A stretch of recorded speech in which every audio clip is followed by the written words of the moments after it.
보도록 하겠습니다. 다음 주는 저기 우리 계획표에 나와 있죠. 다음 주는 휴강입니다. 제가 다음 주라고 했는데 그 다음 주에 이제 마지막 주에 전부 진도는 다 끝냅니다.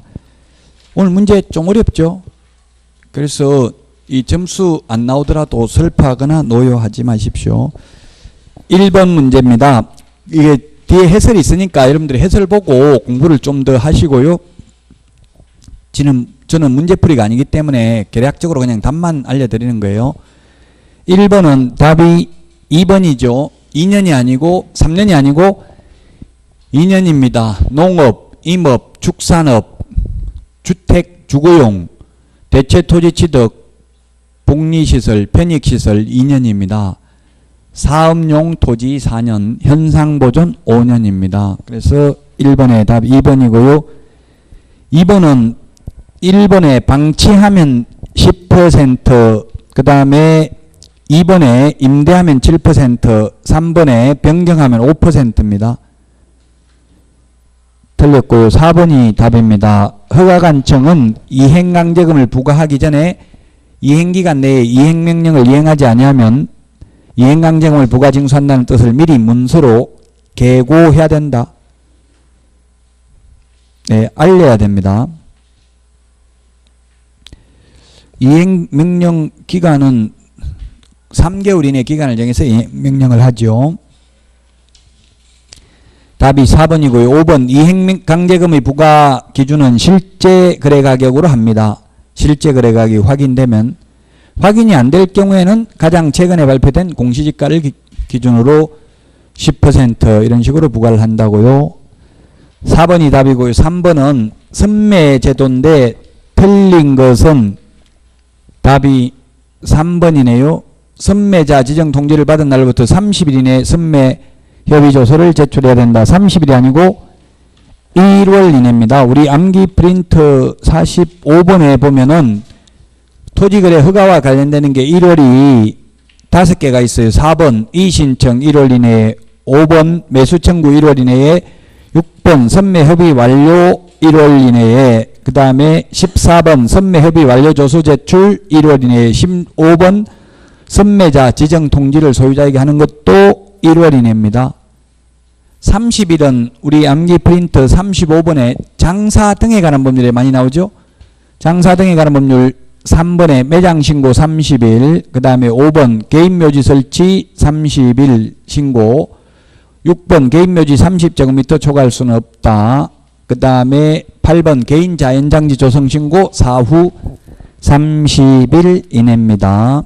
그래서 3번에 5번이 답입니다. 30일이 아니고 얼마라고요? 1월. 자, 그 다음에 4번 벌칙에 대한 설명으로 틀린 것은 했는데 답은 3번이죠. 부동산 거래 신고를 거짓으로 한 자에게는 옛날에 취득세 3배였는데 지금은 취득가격의 100분의 5% 범위 내에서 과태료를 부과하죠. 지금 이 문제 중에서 제 개인 감정이 들어간 단어는 글자는 하나도 없습니다. 법조문에 있거나 판례에 있거나 기출문제에 나왔거나 그렇다고요.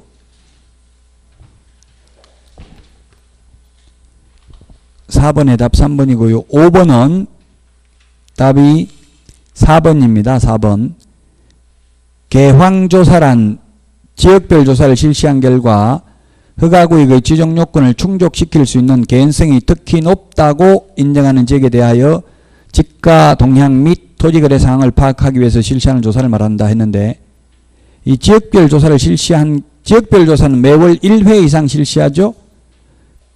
그래서 이게 특별 집중조사라고 합니다. 이건 개황조사가 아니고 특별 집중조사라고요. 개황조사는 분기별로 1회 이상 실시하는 게 개황조사잖아요. 지역별 조사는 매월 1회 이상 실시하는 거고요.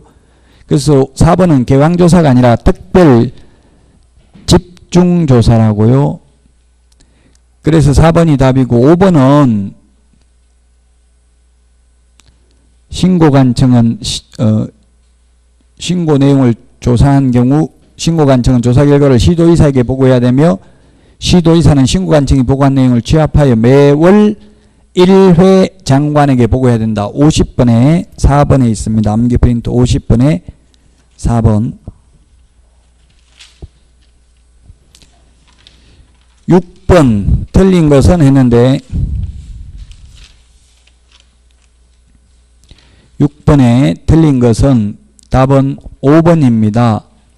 자진신고를 한 날로부터 과거 1년 이내에 자진신고를 하여 2회가 아니라 3회 이상 과태료의 감경 또는 면제를 받은 경우에는 과태료를 감경 면제하지 아니한다. 2회가 아니고 3회입니다. 7번 문제 여러분들이 모의고사에서 봤던 거하고 비슷하죠? 답은 1번이 답입니다. 7번에 기억은 보니까 기소중지면 포상금 안 줍니다. 기억은 기소중지. 포상금은 검사가 공소제기를 하거나 기소유예 결정을 한 경우에 하나의 포상금 받죠. 그래서 불기소 처분, 무혐의 결정, 공소권 없음, 기소중지는 포상금 못 받아요. 다만 공소제기를 했는데 공소제기는 재판에 회부하는 걸 말하죠. 재판에 회부했는데 판사가 무죄를 선고해도 포상금 받죠. 판사가 무죄 선고하는 것은 포상금 받는데 검사가 무혐의 결정한 경우는 포상금 못 받아요. 자, 그래서 기억은 기소중지이기 때문에 포상금 못 받고요. 니은은 이중등록 이거 모의고사에 나왔잖아요. 나왔었죠? 이중등록 포상금 아니잖아요. 포상금은 무등록, 부정한 방법으로 등록, 양도되어 하는 경우 세 가지만 포상금 지급하잖아요. 그래서 니은 포상금 지급 대상이 아니고요. 디귿은 무죄 판결 받아도 포상금 나온다 했죠. 공동으로 했으니까 25만원씩. 리얼, 불기소, 무혐의 결정 포상금 안 준다 했죠. 불기소, 기소중지도 포상금 안 나와요. 답 1번이죠. 문제 없죠. 답. 문제 잘못된 거 없죠. 7번에 1번이고요. 8번은 답이 2번인데요. 이게 이거는 27호의 기출문제입니다. 기출문제 그대로입니다. 이거는 기출문제 그대로 제가 손댄 게 전혀 없다. 우리 암기 프린트 44번에 12번, 44번에 12번, 12번부터 44번에 그 12번부터 12번, 13번, 14번, 15번, 2 플러스 1, 그 다음에 그 2 플러스 2, 2 플러스 1, 12번하고 15번하고는 15번 암기 프린트 44번에 12번하고 15번은 다 똑같아요. 똑같은데 즉 업무정지 2번 받고 또 업무정지에 해당되면 절대적 취소, 반드시 취소, 기속 취소입니다. 근데 15번은 똑같이 업무정지 2번에 또 업무정지에 해당되는데 임의적 취소 사유입니다. 요건 매수 신청들이 등록을 한 개업공개사는 임의적 취소라고요. 중개업은 절대적 취소고요. 그 다음에 13번 3 플러스 1은 임의적 취소인데 이 3 플러스 1이 임의적 취소가 되려면 4번 중에 과태료가 2번 이상 포함돼야 된다 했죠. 과태료가 한 번밖에 포함 안 되면 이미 이게 2 플러스 1 임의적 절대적 취소에 해당된다고요. 그래서 지금 8번의 디귿 최근 1년 이내에 2회 업무정지, 1회 과태료 처분, 또다시 업무정지에 해당돼도 1회 과태료 빼도 이미 2 플러스 1 여기 절대적 취소 사유에 해당되잖아요. 그래서 이건 절대적 취소라고 디귿은. 니은은 과태료가 2번 이상 들어갔으니까 임의적 취소 맞죠? 3 플러스 1 임의적 취소. 그 다음에 14번은 업무정지 또는 과태료 2회 이상 처분을 받고 또다시 과태료에 해당하는 경우는 업무정지 사유입니다. 업무정지 사유. 그 다음에 그 밑에 44페이지 맨 밑에 까만 별표 보면 2 플러스 1 최근 2년 이내에 2회 이상 독점규제 및 공정거래법 위반으로 시정조치나 과징금을 받은 경우 등록을 취소할 수 있다. 8번 문제는 기출문제 제가 토시 하나 안 고치고 그대로입니다. 8번 문제 답 2번입니다. 9번은 답이 5번입니다. 1번은 거래 예정 금액은 설명도 하고 기재도 해야 됩니다. 2번은 등기된 임차권은 등기부 기재사항에다 기재합니다. 기본 확인사항입니다. 등기 안 된 임차권은 세부 확인사항 실제 권리관계란에다 기재합니다. 그 다음에 3번은 소유권에 대한 가압류 가등기는 갑구 봐야 됩니다. 제한물권에 대한 가압류는 얼구 봐야 됩니다. 그 다음에 아파트를 제외한 단독 경보형 감지기 설치 여부는 매도 임대 의뢰인에게 자료 요구한 사항을 적는다. 아파트는 제외한다 했죠? 아파트는 제외라고요. 아파트를 인경우했기 때문에 틀렸죠? 아파트는 단독 경보형 감지기 체크 안 한다고요. 확인설명서 서식에 나와 있죠? 문제 좋아요 이런 거는 9번 같은 건 제가 심혈을 기울여서 낸 거예요. 이거 밴드에 9번 이런 거 올리니까 다 틀리더라고 보니까. 제 밴드는 전부 다 이제 비공개 밴드를 했어요. 가입 신청하면 제가 승인해야 가입할 수 있어요. 아무나 와가지고 자료만 다 가져가서. 자, 그래서 4번도 틀렸고요. 5번이 답입니다. 내외부 시설물의 상태, 그 밖의 시설물에는 가정 자동화 시설, 즉 홈 오토메이션 등 IT 관련 시설을 기재합니다. 9번의 답 5번입니다. 10번은 1번이 답인데요. 투기지역이 아니고 투기과열지구 3억 초과가 아니라 3억 이상이라고 해야 맞습니다. 3억 이상. 헷갈리죠 이런 거? 한번 틀리보고 정확하게 기억하라고 일부러 내놓은 거예요.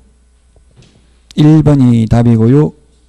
11번 틀린 것은 했는데 답은 2번입니다. 횡령죄가 성립하는 건 오직 이자간 명의신탁에서만 횡령죄가 성립하고요. 중간생략형 명의신탁, 그 다음에 등기 명의신탁, 3자간 명의신탁, 소위 2번이 이런 것은 2016년 5월 19일부로 횡령죄가 된다 해서 안 된다로 대법원 판례가 변경됐습니다. 그 해설에 대법원 판례 사건번호 나와 있는지 모르겠는데요. 2014 도에 6992 이렇게 치보면 됩니다. 법제처 국가법령정보센터에 들어가서 이게 2016년 5월 19일부로 횡령죄가 된다 해서 안 된다로 판례가 변경됐다고요. 대법원 판례가. 횡령죄가 되지 않습니다. 이제 이자간 명의신탁에서만 횡령죄가 되고요. 소위 이게 3자간 명의신탁 또는 등기 명의신탁 또는 중간생략형 명의신탁 다 같은 말이에요. 는 횡령죄가 되지 않는다. 물론 계약명의신탁 즉 위명명의신탁도 횡령죄 되지 않고요. 그래서 11번에 답 2번이고요. 12번도 어렵죠. 답은 3번인데 12번 그 금융계약서 필요적 기사항은 기출문제 나왔어요. 공인중개사 법령에 규정되어 있지 않다. 어디 있다고요? 부동산 등기특별조치법에. 기업은 거래정보망 지정요건은 시행규칙 15조에 있어요. 그 나머지 전속중개계약 시 정보 공개해야 될 내용, 계약서 필요적 기재사항, 확인 설명해야 될 사항은 공인중개사법 시행령에 또는 대통령령에 같은 말입니다. 실거래가격 신고해야 될 사항도 부동산거래 신고 등에 관한 법률 시행령에 있습니다. 답 3번이고요. 13번은 옳은 것은 했는데 답은 2번이고요. 지금 제가 밴드에 문제 올려가지고 오답률이 높은 것만 다시 출제했다고요. 이것도 많이 틀렸더라고요. 1번은 거래 당사자에게 설명하는 게 아니라 설명은 취득의뢰인에게, 설명서 교부는 쌍방이죠. 그 다음에 2번은 취득 관련 조세만 설명하면 되지 양도 관련 조세, 이전함에 따라 부담하는 조세는 설명할 필요 없죠. 그래서 2번이 답이라고요. 3번은 취득 또는 이전 의뢰인에게 교부하여야 하는 게 아니라 교부는 또는이 아니라 쌍방 다 교부해야 됩니다. 4번 모든 서식은 국토교통부령으로 규정하고 있습니다. 대통령령 X. 근거 자료만 제시하면 되는 게 아니라 확인 설명도 해야 됩니다. 14번에는 5번이 답입니다. 겸업제한은 법인만 겸업제한 있고 2번 분사무소 법인만 설치할 수 있고 보정설정금액 법인은 2억 원 이상 개인은 1억 원 이상입니다. 등록할 인장 개인은 가로 세로 7mm 이상 30mm 이내의 실명도장이면 되는데 법인은 상업등기규칙에 의해서 신고한 법인의 인장이어야 합니다. 고용인 고용신고는 법인이든 개인이든 다 업무 개시 전에 고용신고해야 되죠. 고용관계 종료신고는 사후 10일 이내. 직원 고용하고 안 하고 자유입니다. 14번에 5번이고요. 15번 틀린 것은 했는데 답은 3번입니다. 시도지사는 신고관청이 보고한 내용을 취합한 날로부터 1개월 이내가 아니라 아까 암기 프린트 50번